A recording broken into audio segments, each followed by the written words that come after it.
সাহা স্পেশালে সকলকে স্বাগত জানাই। আজকে ম্যাঙ্গো কেক বানাবো। তো ম্যাঙ্গো কেকের জন্য আম তো লাগছেই। একটা আম নিয়েছি, সঙ্গে সুজি নিয়েছি 1 কাপ পরিমাণে, আধা কাপ পরিমাণে আমি চিনি নিয়ে নিয়েছি। আর এখানে আমি ড্রাই ফ্রুট নিয়েছি, কাজু, কিশমিশ, আমন্ড, সঙ্গে আমার রাখছে হচ্ছে এলাচ। দুধ লাগছে 1 কাপ। তো আমি এখন মিক্সিং জারটাকে নিয়ে নেব। মিক্সিং জারে আমি চিনিটাকে দিয়ে দেবো। যেহেতু বড় দানার চিনি, গলতে অনেক সময় লাগবে, সেজন্য আমি গুঁড়ো করে নেব। সুজিটাকেও দিয়ে দিয়েছি, সঙ্গে 2-1টা এলাচ আমি এখানে ফাটিয়ে দিচ্ছি।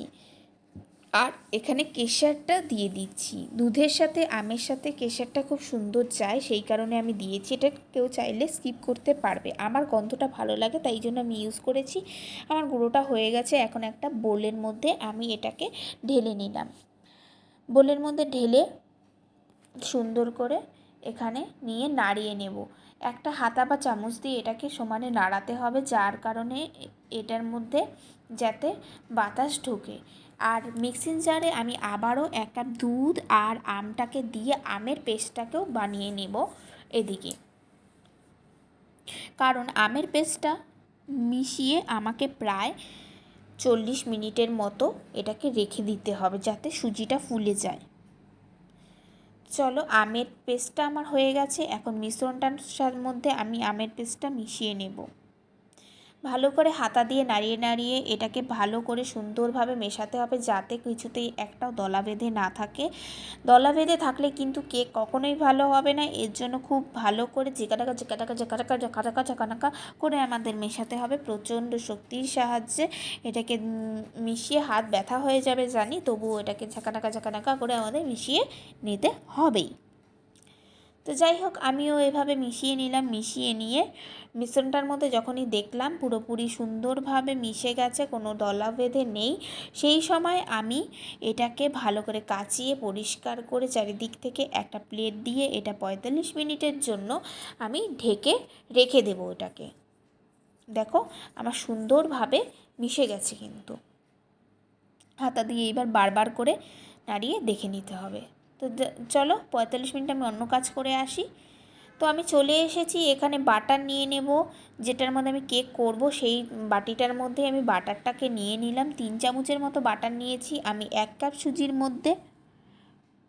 তোমরাও সেইভাবে দেখবে, 1 কাপ সুজির মধ্যে বাটারটা সেই পরিমাণেই নেবে। বাটারটা আমি গরম করে নিলাম, গরম করে গলিয়ে নিলাম। তো এই বাটারটা আমি এখন ব্যাটারটার মধ্যে ঢেলে নেব। দেখো ব্যাটারটা কি সুন্দর শক্ত হয়ে গেছে, জমে গেছে, সুজিটাও ফুলে গেছে। তো আমি এখানে 1 কাপ পরিমাণ বাটার নিয়েছি। তোমরা চাইলে এখানে ঘি বা সাদা তেলও ইউজ করতে পারো, যে যার পছন্দ মতো ইউজ করো। ও আমি এখানে বাটারটাই ইউজ করেছি। এরপরে এটাকে ভালো করে আস্তে আস্তে মেশাতে হবে, আবারও বেশ ভালো করে জোরে জোরে ঘোরাতে হবে, এবং ড্রাই ফ্রুটগুলো দিয়ে আমি এখানে মিশিয়ে নিয়েছি। তো চলো, সেই কারণে আমি এটাকে ভালো করে দেখো কীভাবে ফেটিয়ে নিচ্ছি, জোরে জোরে এইভাবে এরকম করে ঘুরিয়ে ঘুরিয়ে এটাকে অবশ্যই ফেটাতে হবে। জানি হাতটা ব্যথা হয়ে যায়, কিন্তু হাতের একটু একটু রেস্ট নিয়ে নিয়েও আমি এটাকে এইভাবে ফেটিয়ে নিয়েছি। দেখো ফেটানোর সাথে সাথে কী সুন্দর ফুলেও উঠেছে। এবার এর মধ্যে আমি বেকিং পাউডার 1 চামচের মতো মেশাবো। আমি 1 কাপ সুজিতে 1 চামচ বেকিং পাউডার মিশিয়েছি, তাই বলে কিন্তু 2 চামচ সুজিতে 2 কাপ সুজিতে কখনোই 2 চামচ বেকিং পাউডার যাবে না। বেকিং পাউডারটা 1.5 চামচ যাবে। তখন আমি পরিমাণটা তোমাদের সেইভাবে বলে দিলাম। যাই হোক, বেকিং পাউডার মিশিয়ে খুব একটা নাড়াতে লাগে না, কিন্তু আবার বেকিং পাউডার কিন্তু দলা হয়ে থাকলেও সেটা সেই জায়গাটা লাল হয়ে থাকবে। তো বাটিটাতে আমি এখন বাটার ব্রাশ করে নিলাম। যেহেতু আমার নাড়ানো কমপ্লিট হয়ে গেছে, সেই কারণে আমি এখানে বাটারটা ব্রাশ করে নিলাম। এবার আমি এই বাটিটার মধ্যে অল্প একটু আটা মেশাবো। আটা মিশিয়ে সেটাকে আবার ঘুরিয়ে ঘুরিয়ে চারিদিকে মিশিয়ে নাড়িয়ে দেব, যাতে আমার কেকটা সুন্দরভাবে উঠে আসে, লেগে বাটিতে কোনোভাবেই লেগে না ধরে। এই কারণে আমি এটার মধ্যে আটাও ব্রাশ করে নিয়েছি। তো এবার এই মিক্সিং বোলটার থেকে আমি কেকের বাটিটার মধ্যে বোলটার মধ্যে বাটারটা ঢেলে দিলাম।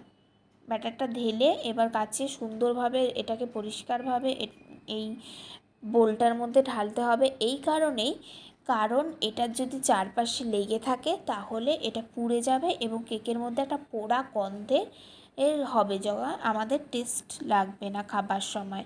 সুতরাং এটাকে সুন্দরভাবে আমি এইভাবে হাতা দিয়েও আমি এটাকে নাড়িয়ে দেব, তাতে আমার সুন্দরভাবে সমানভাবে মিশে থাকবে। এবার আমি ড্রাই ফ্রুটগুলো এর মধ্যে দিয়ে দেব।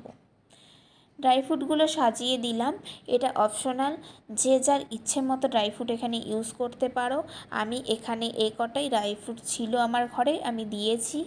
তো এখন আমি এটা প্রেসারের মাঝখানে বসাবো। বালু দিয়ে প্রেসারটাকে বসিয়ে একটা স্ট্যান্ড দিয়ে বসিয়েছি। আমি এটা 45 মিনিটের মতো বেক করেছি। দেখো, বেক করার পরে আমার কেকটা এরকম হয়েছে। দেখো কত সুন্দরভাবে ফুলে গেছে। তোমরাও বাড়িতে বানাও, জানিও কেমন হয়েছে। তো আজকের মতো এখানেই। Thank you. চ্যানেলটা অবশ্যই সাবস্ক্রাইব করে দিও ও শেয়ার করো।